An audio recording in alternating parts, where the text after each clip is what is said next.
In this game, we're playing jungle Amumu against a jungle Rammus, and the first question is why Amumu? The enemy team has a frontline tank Rammus, so our team needs a frontline tank as well to be on even footing with the enemy team. Amumu happens to be the only tank that I know how to play, so here we are. We start off at the Raptor camp as Amumu for more EXP, and then we're going to clear the top side of our jungle. Now Rumble is pushing the top lane hard and pinging for me to come top to counter gank Rammus if and when he comes. I'm open to counter ganking should Rammus go for a quick level 3 gank up top after he's cleared 3 camps. But the moment I've cleared my topside jungle, I decide that the timing is off and I'm not one to sit idly waiting for a gank that may or may not happen, so I head towards my bottom side jungle. And so as I'm doing my 5th jungle camp, Rammus arrives up top for a gank on Rumble and he gets the kill. Now I'm not sure whether I made the right decision or not, but there's no time to think about that as we head for a gank on the bottom lane. The enemy bottom lane is overextended, so we come in from behind, landing a bandage toss onto Sona, securing the kill. We get dangerously low on HP during this gank, and this baits out the Xayah, who also dies, and our AD carry picks up a 2-kill lead. Now one thing to keep in mind is that while it's great that Twitch got 2 kills, he does happen to be an auto-filled AD carry in this game, so we shouldn't hope for too much. There's still a lot of work to do.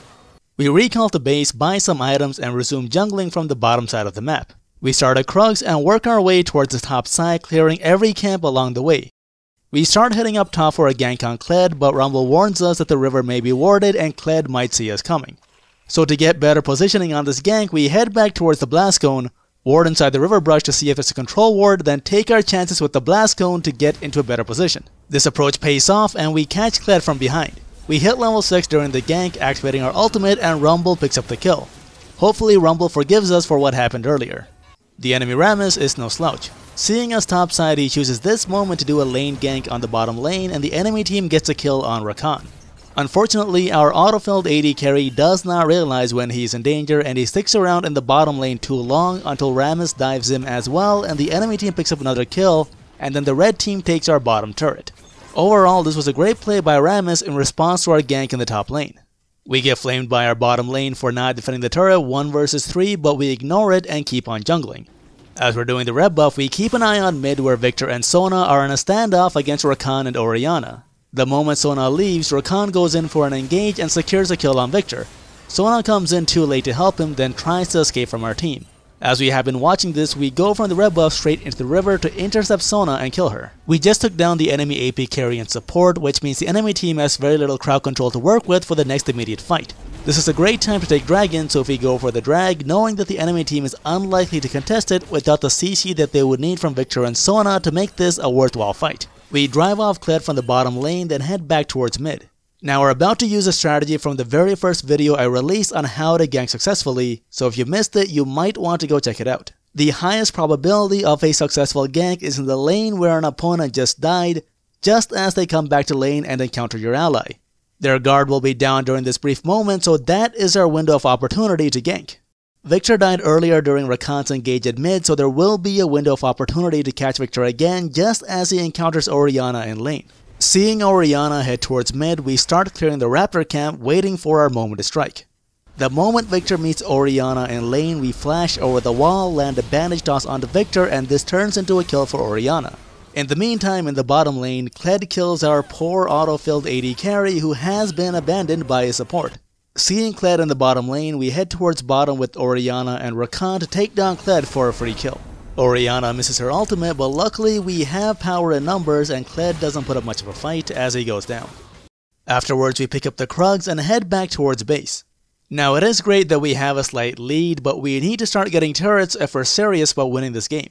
We clear a few more jungle camps picking up the blue buff, then head towards mid to drive Victor away from the mid turret and take it down. As we push through mid, we miss our bandage toss onto Victor and Rammus comes in from behind to engage on our team. I move into position to snare Sona and Victor with my ultimate, and Orianna kills Sona. Afterwards, we get a bandage toss onto Rammus and take him down as he tries to escape. Now with 5 people in mid, Victor and Xayah have no chance of defending this turret and they back off as we get this turret for free. We should just take this turret and back away, but Rakan goes for a flash engage onto the enemy team, which gets Rumble a little too excited as he flashes onto the enemy team under turret, going 1-for-1 with the enemy Victor. Once again, we should back away, but I make a huge mistake here by going for a bandage toss onto the enemy team. My team has spent most of their abilities and is not ready for this fight. To make matters worse, the enemy Rammus has respawned and is powerballing his way back towards mid, and so I get caught out and die. This death is entirely on me, and luckily my team managed to get away. The real danger here is that my team might have tried to save me and the rest of them could have got wiped out as well. That's why that bandage toss was really bad. It's not just about me screwing up, but the potential for it to drag down my team with me. Afterwards, the game resumes normally for quite some time. Since we've taken down the mid turret, it's now time to rotate and take out the topside turret. Orianna and Rakan are rotating towards top through the enemy jungle, which is extremely dangerous. Knowing that a fight is likely to break out, I follow them into the enemy jungle to make sure that I'm there if and when a fight happens. Sure enough, the enemy Rammus tries to engage onto Orianna, but luckily both myself and Rumble are there, so we take down Rammus quickly. Afterwards, I chase down Kled and we secure the kill on Kled as well. On the way out, I grab the red buff while Rumble and Rakan take down the turret in the top lane. Shortly after, Rakan makes a huge mistake by engaging a fight onto the enemy team while my ultimate is down and Twitch is nowhere nearby. The result is complete chaos as my team becomes uncoordinated. We do have a sufficient lead to win this fight 4 versus 5, but the lack of coordination becomes our undoing. Rakan's ult is wasted as both Orianna and Rumble refuse to follow up on the engage without the presence of Twitch or my ultimate.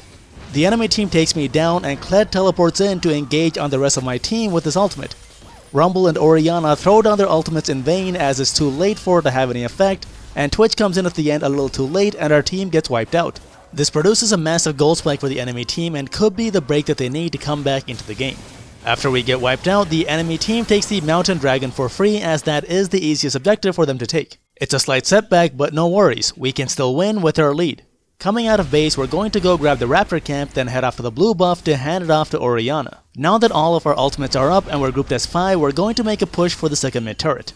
Now there are a couple of things at play here. People are always tempted to defend a turret, and this will draw a few members of the enemy team into my initiation range. I do not intend to initiate on them under turret, but they do not know that, so me walking up here allows me to zone them off my teammates and we take the turret for free.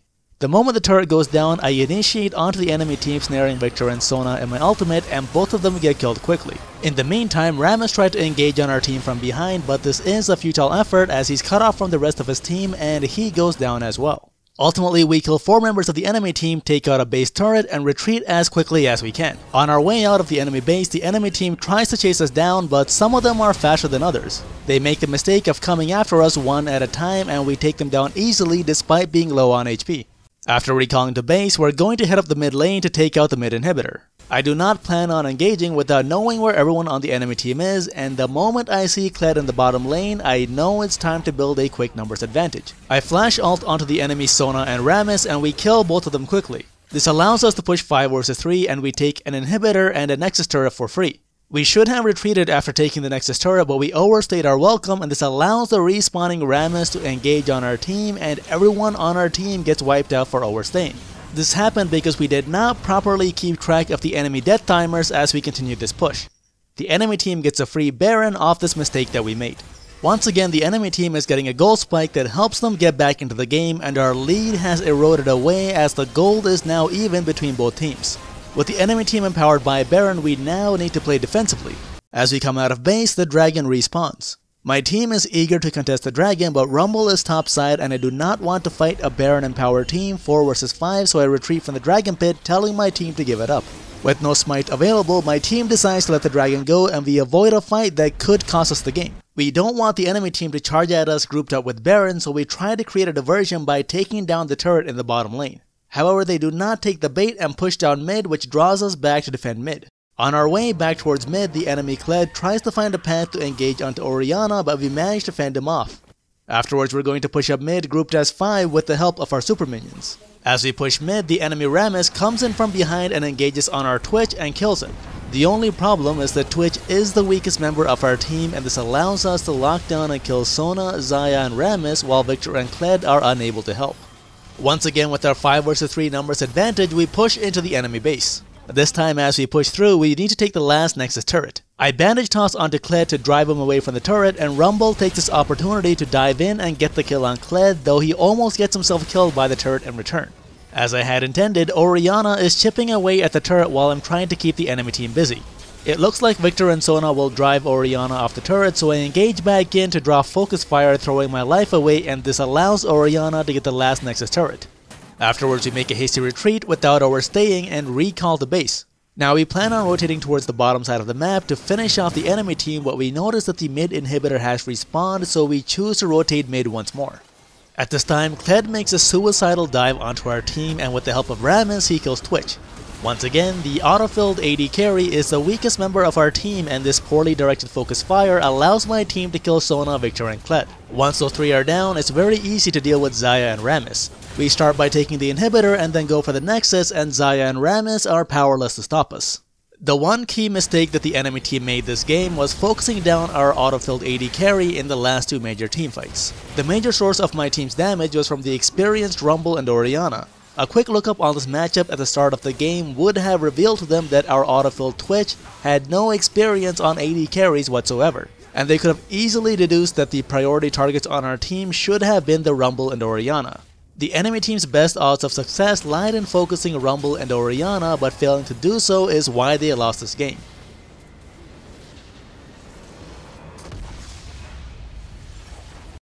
If you enjoyed this video, do subscribe to the channel, follow on Twitter, and check out the video links on either side. Leave a comment about the kind of content you'd like to see in future videos, and check out the Patreon link if you'd like to support this channel directly.